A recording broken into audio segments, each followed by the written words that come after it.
നിങ്ങളുടെ പാസ്പോർട്ടിൻ്റെ കാലാവധി ഇതാ കഴിയാറായിരിക്കുന്നു. എക്സ്പയറി ഡേറ്റ് അടുക്കുമ്പോൾ നിങ്ങൾക്ക് യാത്രയ്ക്ക് ഒരുപാട് നിയന്ത്രണം ഉണ്ടാകും. അതുകൊണ്ട് നിങ്ങളുടെ ഡീറ്റെയിൽസ്, പേരും ഇമെയിൽ ഐ ഡി അടക്കമുള്ള എല്ലാ കാര്യങ്ങളും ഇപ്പോൾ തന്നെ ഇതിൽ കൊടുത്തിരിക്കുന്ന ലിങ്കിൽ അപ്ഡേറ്റ് ചെയ്യൂ എന്ന് പറഞ്ഞുകൊണ്ട് ഒരു ലിങ്കും കൂടി ഇങ്ങനെ അയച്ചു തന്നുകൊണ്ട് പുതിയ വാട്സപ്പ് കളികൾ ആരംഭിച്ചിരിക്കുന്നു ഒരു കൂട്ടർ. നമ്മൾ വിചാരിക്കുന്നത് നമ്മളെ സഹായിക്കാൻ വേണ്ടി വന്നിരിക്കുന്ന ഒരു വാട്സപ്പ് മെസ്സേജാണ്. ആ ലിങ്കിൽ പോയിട്ട് നമ്മുടെ പേരും മൊബൈൽ നമ്പറും മേൽവിലാസവും മറ്റുള്ള യോഗ്യത ഡീറ്റെയിൽസൊക്കെ കൊടുക്കാം, പാസ്പോർട്ട് ഡീറ്റെയിൽസ് കൊടുക്കാം എന്ന് പറഞ്ഞങ്ങോട്ട് ചെല്ലുകയും കൊടുക്കുകയും ചെയ്യും.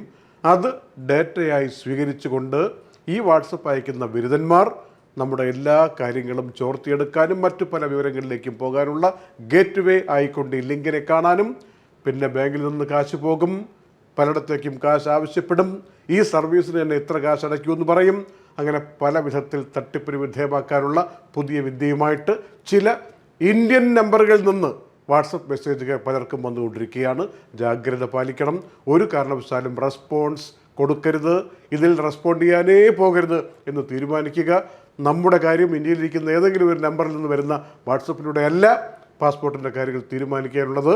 അത് നമ്മൾ തന്നെ ഇടയ്ക്കെടുത്ത് നോക്കുക. എക്സ്പയറി ആവുന്നതിന് മുമ്പ് കൊണ്ടുപോയി ഇവിടെ അംഗീകൃത കേന്ദ്രങ്ങളുണ്ട്, അവിടെ കൊണ്ടുപോയി പുതുക്കാൻ നോക്കുക എന്നല്ലാതെ കെണിയിൽ വീണു പോകരുതേ. ഒരുപാട് പേർക്ക് പറ്റിക്കൊണ്ടിരിക്കുന്ന അബദ്ധത്തിൻ്റെ സൂചനയിൽ നിന്നാണ് ഇക്കാര്യം ദുബായ് വാർത്ത ഈ സെപ്റ്റംബർ 11 പറയുന്നത്. അന്താരാഷ്ട്ര മാർക്കറ്റിൽ 2021 ശേഷം ഇതാദ്യമായി ഒരു ബാരൽ എണ്ണയ്ക്ക് $70 താഴെയായി വന്നിരിക്കുന്ന സംഭവ വികാസം പ്രകടമായിരിക്കുന്നു കഴിഞ്ഞ രാത്രി. ഏതായാലും $70 എന്നൊക്കെ പറയുന്നത് തന്നെ താരതമ്യേന കുറവാണ് എന്ന് ഒപ്പക് രാജ്യങ്ങൾ കരുതുമ്പോൾ അതിൽ നിന്നും താഴേക്ക് വരാനുള്ള സാഹചര്യം എന്താണ്?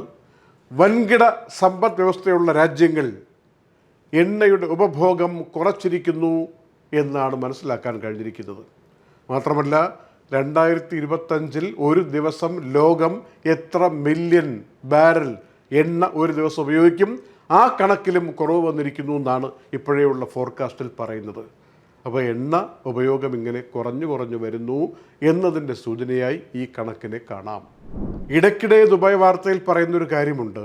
ഈ VPN കോളുകൾ നടത്തുന്ന ആളുകൾ കാശ് ലാഭിക്കാൻ വേണ്ടി വെർച്വലായിട്ടുള്ള പ്രൈവറ്റ് നെറ്റ്വർക്ക് ഉപയോഗിക്കുന്ന ആളുകൾ അത് ലീഗൽ ആണോ അല്ലയോ എന്നുള്ള കാര്യങ്ങൾ ചോദിക്കുന്നതിനെക്കുറിച്ചും അതിൻ്റെ ശിക്ഷയെക്കുറിച്ചും എല്ലാ മാധ്യമങ്ങളും പറയുന്നുണ്ട്. ഇടയ്ക്കിടെ ഞങ്ങളും ഓർമ്മിപ്പിക്കുന്നുണ്ട്.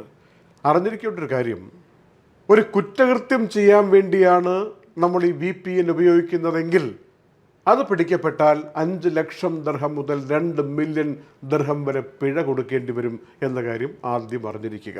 ഏതെങ്കിലും വിലക്കപ്പെട്ട കമ്മ്യൂണിക്കേഷൻ എടുക്കാൻ വേണ്ടി ചില വ്യക്തികൾ ഈ VPN ഉപയോഗിച്ചാൽ അതിന്മേൽ വരുന്നത് 1 വർഷത്തെ തടവ്, ഒപ്പം 2.5 ലക്ഷം ദിർഹത്തിൻ്റെ പിഴ മുതൽ 1 മില്യൺ ദിർഹം വരെയുള്ള പിഴ എന്ന രൂപത്തിലുള്ള ബ്രാക്കറ്റാണ് അതിനുള്ളത്. അതും കൊടുക്കേണ്ടി വരും എന്നർത്ഥം. നമുക്ക് എന്തെങ്കിലും ഒരു ഇൻഫർമേഷൻ നിയമവിരുദ്ധമായിട്ട് എടുക്കണം, അതിനുവേണ്ടിയാണ് VPN ഉപയോഗിക്കുന്നതെങ്കിൽ 1 ലക്ഷം ദിർഹം മുതൽ 5 ലക്ഷം ദിർഹം വരെയുള്ള ഫൈൻ കൊടുക്കേണ്ടി വരും എന്ന കാര്യവും അറിഞ്ഞിരിക്കുക. UAEയുടെ കണക്കിൽ ചില ആളുകളുടെ ഡേറ്റ, ചില സ്ഥാപനങ്ങളുടെ വിവരങ്ങൾ ഇതൊക്കെ ലീക്ക് ചെയ്തെടുക്കാൻ വേണ്ടി VPN ഉപയോഗിച്ചാൽ 20,000 ദിർഹം മുതൽ 1 ലക്ഷം ദിർഹം വരെ പിഴ കൊടുക്കേണ്ടി വരും എന്ന കാര്യവും UAEയിൽ കഴിയുന്നവർ അറിഞ്ഞിരിക്കുക.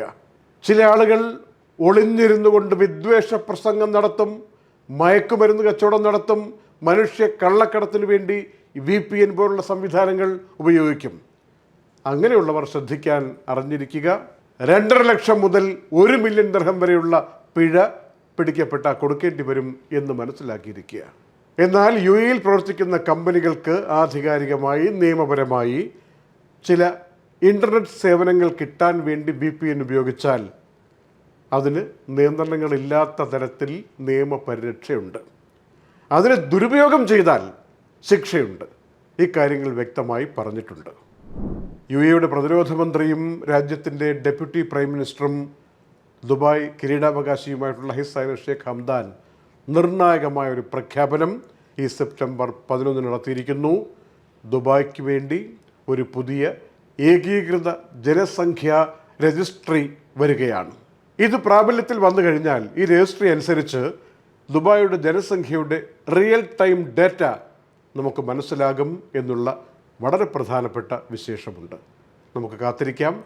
എപ്പോൾ പ്രാബല്യത്തിൽ വരും, എങ്ങനെയാണ് ഇംപ്ലിമെൻ്റ് ചെയ്യുക, ഇക്കാര്യങ്ങൾ അറിയാൻ എല്ലാവരും കാത്തിരിക്കുകയാണ്. ദുബായ് വാർത്തയുടെ സെപ്റ്റംബർ 11 നൈറ്റ് അപ്ഡേറ്റ് സമാപിക്കുന്നു. നന്ദി.